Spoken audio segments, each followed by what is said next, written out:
Hello guys, morning time వచ్చేసి 4:50 అయింది. ఇవాళ జిమ్లో shoulder workout and leg core strength.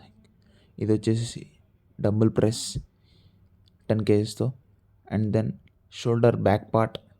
ఇది పవర్ బిల్డ్ చేయడానికి చాలా మంచి హెల్ప్ అయ్యిద్ది. అండ్ దెన్ ఇది బ్యాడ్మింటన్ ప్లేయర్స్ ఎక్సర్సైజ్ అనమాట. ఇది షోల్డర్ కోర్ స్ట్రెంత్ని బిల్డ్ చేస్తుంది. నెక్స్ట్ ఎక్సర్సైజ్ ఏమో లెగ్ కోర్ స్ట్రెంత్ని బిల్డ్ చేయడానికి. ఇది ఫ్రంట్ పుల్ డౌన్స్. ఇది లెగ్ కోర్ స్ట్రెంత్ని చాలా మంచిగా బిల్డ్ చేస్తుంది. ఈ ఎక్సర్సైజ్ ఏమో స్టెబిలిటీని బిల్డ్ చేస్తుంది. మనకి కోర్ట్లో చాలా ఇంటెన్స్ మూమెంట్స్కి స్టెబిలిటీ చాలా ముఖ్యం, అది బిల్డ్ చేస్తుంది. ఇవాళ మార్నింగ్ బ్రేక్ఫాస్ట్ ఏమో రాగి జావా అండ్ ఆమ్లెట్ ఎగ్స్. కాలేజ్కి వెళ్ళాము ఇవాళ మళ్ళీ ప్రాజెక్ట్ వర్క్తో. పొద్దున్న నుంచి సాయంత్రం దాకా అక్కడే ఉన్నాం.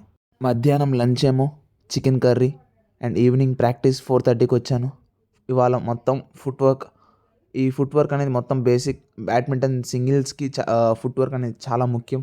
సో ఫుట్ వర్క్ని చాలా ఎక్కువ టైం స్పెండ్ చేయాలి ప్రాక్టీస్ చేయడానికి. సో ఇది ప్రతి బేసిక్ మూమెంట్ని డీటెయిల్గా చేయాలి. ప్రాక్టీస్ 6:30కి అయిపోయింది. ఇంటికి వెళ్తున్నా. ఇవాళ రాత్రి ఏమో బీరకాయ కర్రీ. రేపు కలుసుకుందాం. బాయ్.